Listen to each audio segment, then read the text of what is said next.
वही सूर्य वृषभानु जी के रूप में प्रकट हुए।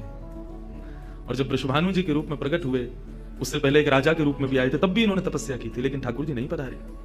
जब वृषभानु के रूप में प्रकट हुए तो इन्होंने ठाकुर जी का यजन करना बंद कर दिया, ब्रह्मा जी का यजन प्रारंभ किया। ब्रह्मा जी से प्रार्थना की। ब्रह्मा जी प्रकट हुए, बोले क्या वरदान चाहिए? बोले वरदान आपसे नहीं चाहिए, वरदान हमको किसी ने कहा था कि वे हमारे यहाँ पुत्री रूप धारण करके आएंगे, मुझे लग रहा है वो कहीं भूल नहीं गए हो। इसलिए ब्रह्मा जी आप बहुत करीब हो ठाकुर जी के, आप उनको जाकर के संकेत करो कि कोई आश में बैठा उनकी में। जब से मोहिनी स्वरूप देखा तब से हम पागल हुए फिर रहे हैं, 33 कोटि देवताओं के मन में यही आता है कब प्रकट होंगी दोबारा। कृपा करो, आप प्रार्थना करो कि वो पधारें। ब्रह्मा जी बोले आपके भजन में इतनी सामर्थ्य है कि ठाकुर जी मना नहीं कर सकते।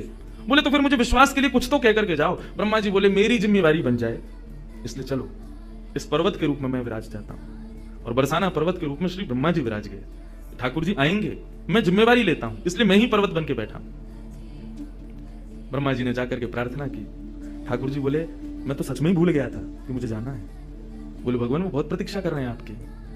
वृषभानु जी का भजन कैसा बताया। वृषभानु जी की एक ही इच्छा है कि मेरे पास जो पुत्री रूप ठाकुर जी का आवे।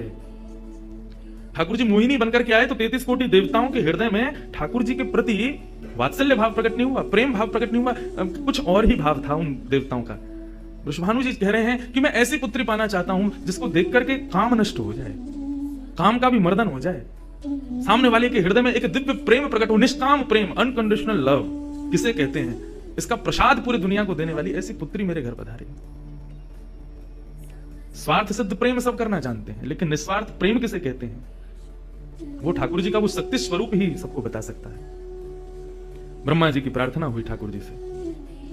ठाकुर जी अपने वैकुंठ में विचरण कर रहे हैं, विचार कर रहे हैं कैसे करूं नंद यशोदा के यहाँ